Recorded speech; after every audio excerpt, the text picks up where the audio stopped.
She locked me out of my own house. The house I built with 40 years of work. The house where I raised my son. The house where my wife spent her last years before the cancer took her. My daughter-in-law changed the locks on a Tuesday afternoon and left a note taped to the front door that said simply, "The property belongs to the family now. Please make arrangements."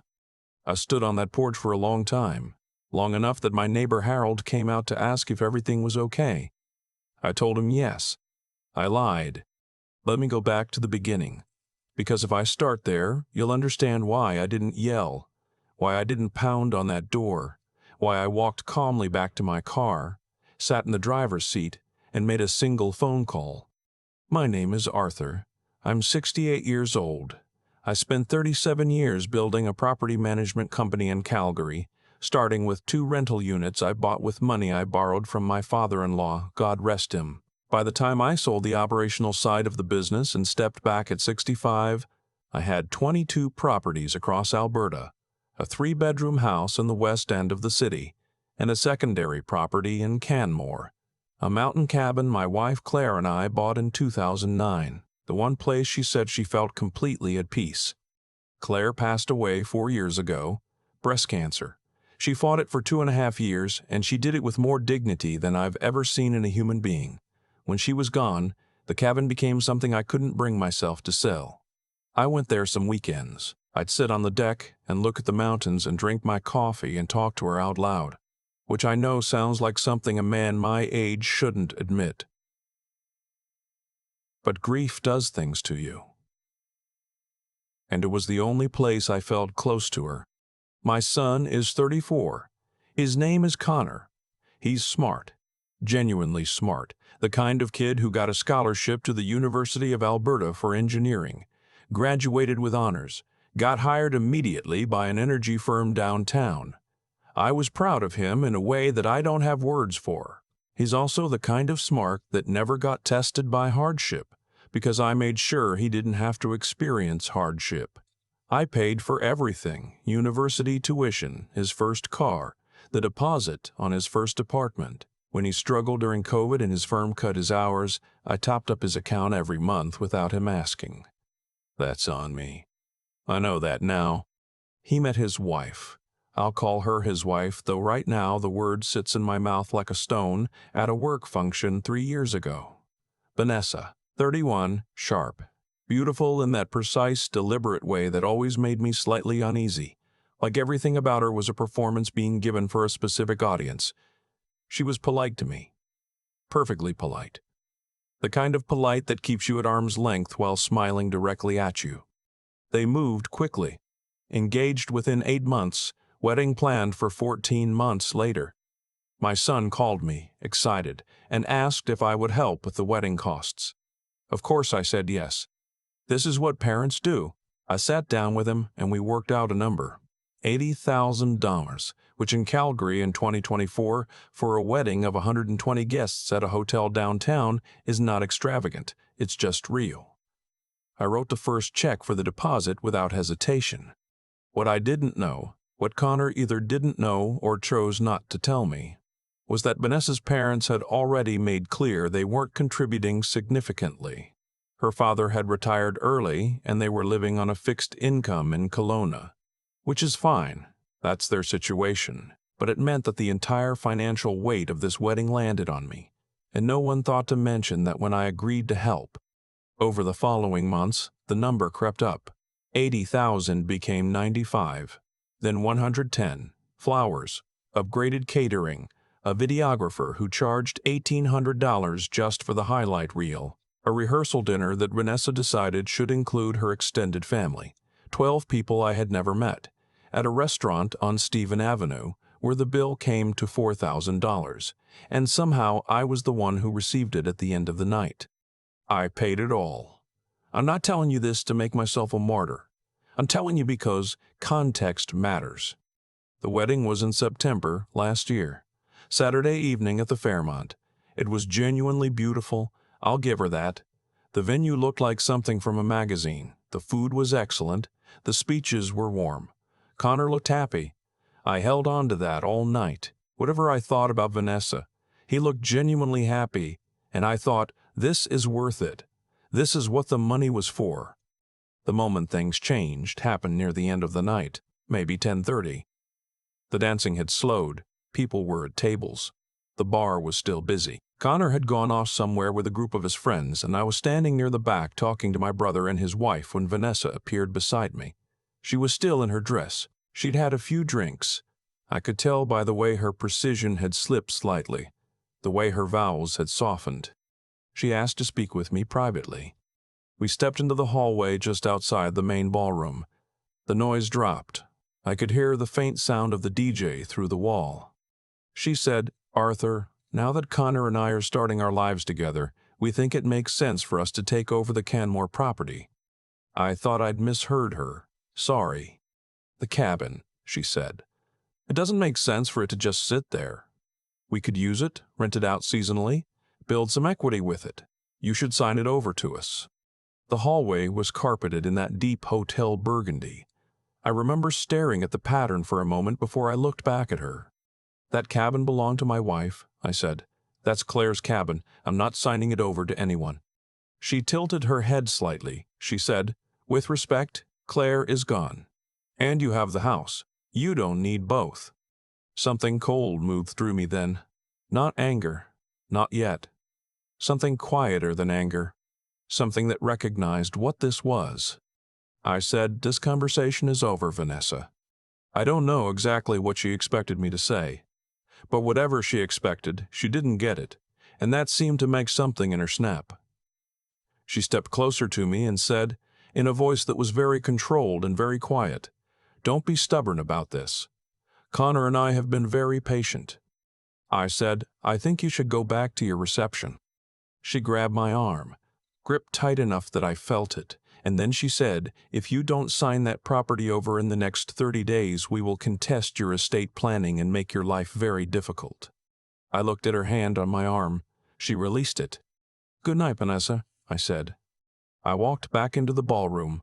I found my brother and his wife and told them I was heading out early, that I was tired. I hugged Connor at the edge of the dance floor. He held on for a moment and said, "Thank you for everything, Dad." I don't know if he knew. I still don't know. I drove home on Deerfoot Trail with the radio off. Calgary at night is beautiful in a way that hits you harder when you're alone. All that black sky and scattered light. I thought about Claire. I thought about the porch of the cabin in October, the aspens already bare, the way the mountains go gray-blue in the late afternoon. I thought about the fact that I had done everything right, financially, legally, and that none of it would matter if I wasn't careful. I called my lawyer Monday morning. His name is Douglas. We've worked together for 20 years. He handled all the corporate side of my property sales. I told him what had happened in that hallway. He was quiet for a moment, and then he said, "Arthur, I've been meaning to talk to you about updating your estate documents anyway. This is a good time." We spent 3 hours in his office that week.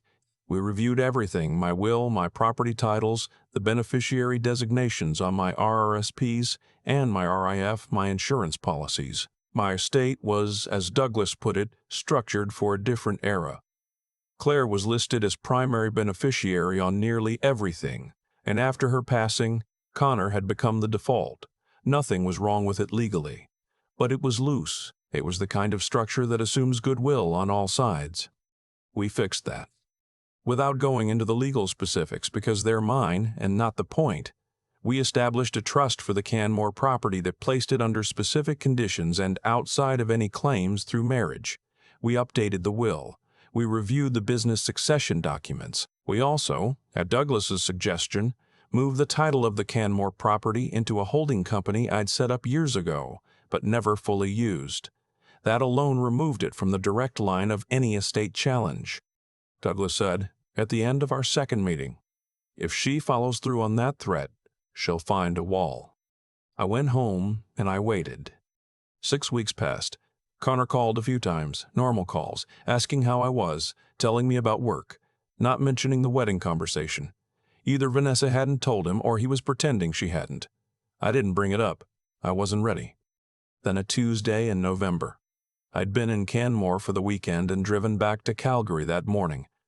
I stopped for groceries, came home. pulled into my driveway and saw my front door from across the yard. And something registered as wrong before I could name it.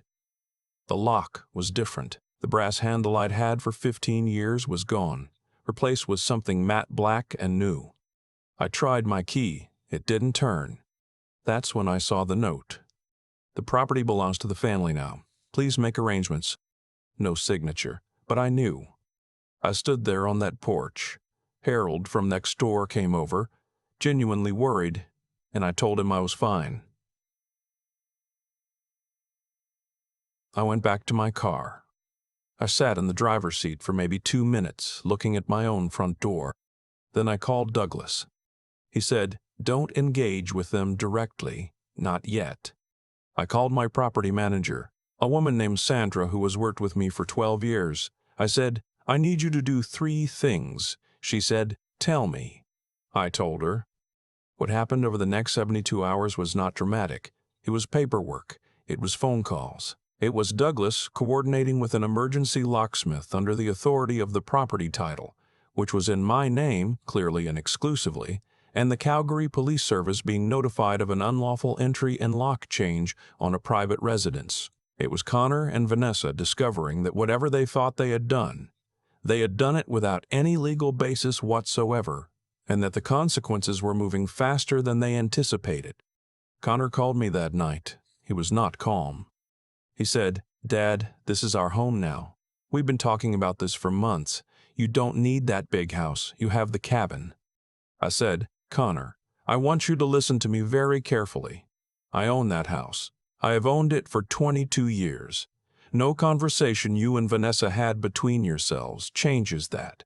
And what she did this afternoon, changing those locks, is a criminal matter, not a family disagreement." Silence on his end. I said, "I love you. I have always loved you, and I am asking you to come to my office tomorrow without Vanessa and sit down with me and Douglas, because there are things you need to understand about your own financial situation that I don't think you currently understand." He came. I don't know what he thought he was going to find. Maybe he thought I was going to fold. Maybe he thought the meeting would be his opportunity to present their case, and I would eventually come around. Douglas laid it out clearly. The property title, the holding company structure for the cabin, the updated will and trust documents, the fact that the RRSP and RIF beneficiary designations had been revised, the fact that the money Connor assumed he would inherit was no longer structured the way he assumed. Connor sat very still through most of it. He's an engineer. He understands documents. He understood what he was reading. At the end he said, "Did Mom know you were going to do this?" I said, "Your mother trusted me to protect what we built together. That's what I'm doing." He looked at the table for a long time. Then he said, "Vanessa didn't tell me she was going to change the locks." I believed him. I still believe him. That's the part that breaks something in me, if I let it. The possibility that my son is in a marriage where his wife is making unilateral decisions about his father's property and not telling him. That's not a thing I can fix. That's something he has to see clearly on his own. I said, "I know. But she did, and you need to decide who you are in this marriage, Connor. I can't make that choice for you." He left. He didn't say much else. The police file was opened. Vanessa retained a lawyer. Her lawyer sent a letter suggesting the whole matter was a misunderstanding and proposing a family mediation. Douglas responded in the way that lawyers respond when they have all the documentation and the other side has nothing, briefly, factually, and without warmth. It's been 4 months now. Connor and I are in contact. It's careful, both of us measuring our words, but we're talking. He came for dinner 2 weeks ago alone. We had beef stew, and he fixed a sticky drawer in my kitchen, and we watched the Flames game and didn't talk about any of it for 3 hours, which was exactly what I needed. Vanessa's not contacted me. I don't expect she will. The cabin is still mine. I was there last weekend, woke up early, made coffee, sat on the deck in the cold, looked at the mountains. The aspens are bare this time of year. The peaks had a fresh line of snow on them, sharp and white against a sky that was so blue it almost hurt. I talked to Claire out loud. I told her what had happened. I told her the cabin was safe.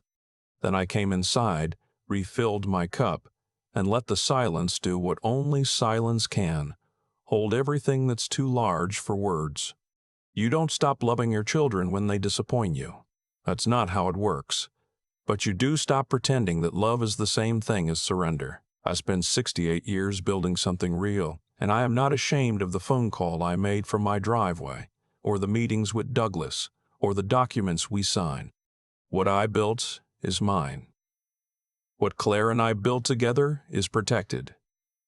And if my son eventually finds his way back to me fully, not the careful, partial version of him I'm getting now, but the real one, then everything I have will still be there for him. On my terms, with conditions that protect everyone, including him. I did not yell, I did not beg, I did not pound on my own front door. I sat in my car, looked at the mountains inside my head, and made a phone call. That's the only kind of strength I know how to have anymore. I think about Claire a lot when I'm up at the cabin. Not in a sad way anymore. More like she's still part of the air there, part of the cold coming off the mountains in the morning. And I think she would have seen Vanessa clearly from the start, much faster than I did. Claire always had that, a kind of quiet clarity about people's intentions that I spent my whole life catching up to. What happened to me, to us, to this family, wasn't unusual. I know that now. I've heard from people since I started talking about this, and the pattern is always the same. Someone gives generously. Someone else starts to see that generosity as a permanent resource rather than a gift, and then one day the person giving realizes they've been quietly reclassified, not as a father, not as a person, as a source. The thing I keep coming back to is that none of what Vanessa did would have worked if I hadn't spent years making it easy. Every time Connor needed money and I wrote a check without a conversation, I was sending a message I didn't intend to send. I was saying, there are no limits here. I was saying, this is just how things work between us. I thought I was being a good father, and maybe I was in the early years. But at some point, love without honesty stops being love and starts being something closer to avoidance. I was avoiding the harder conversation, the one where you look at your adult child and say, you need to stand on your own now, and I believe you can. I didn't have that conversation early enough. That's my part in this. I own it. But here's what I also know. The moment Vanessa grabbed my arm in that hallway, something became very clear to me. Not anger. Clarity. There's a difference. Anger wants to react. Clarity wants to think. I sat in my car on Deerfoot Trail that night, and I didn't feel rage. I felt the particular stillness that comes when you finally understand the situation you're actually in, not the one you hoped you were in. I called Douglas. I did the work. I made sure that what Claire and I built together was structured properly, documented properly, protected properly. That's not coldness. That's the kind of careful thinking that protects the people you love, even from their own bad decisions, including your own son, who may one day need that inheritance to be intact because his marriage didn't last. What I want, if anything comes from me telling this story, is for someone else to hear it before they're standing on their own porch with a changed lock. The kindest thing you can do for the people in your life is be honest with them early. The most responsible thing you can do with what you've built is understand it legally, structure it thoughtfully, and not assume goodwill will handle the rest. And the hardest thing, the thing that takes everything you have, is to stay calm when someone tries to take from you by force, and respond not with your fists, but with your paperwork. Connor came for dinner 2 weeks ago. He fixed my kitchen drawer. We watched the game. I don't know what his marriage looks like from the inside. I don't know what he's working through. But he came. That matters to me more than I can say. The cabin is still mine. The mountains don't care about any of this. And some mornings, when the coffee is hot and the sky is that particular blue, that's enough.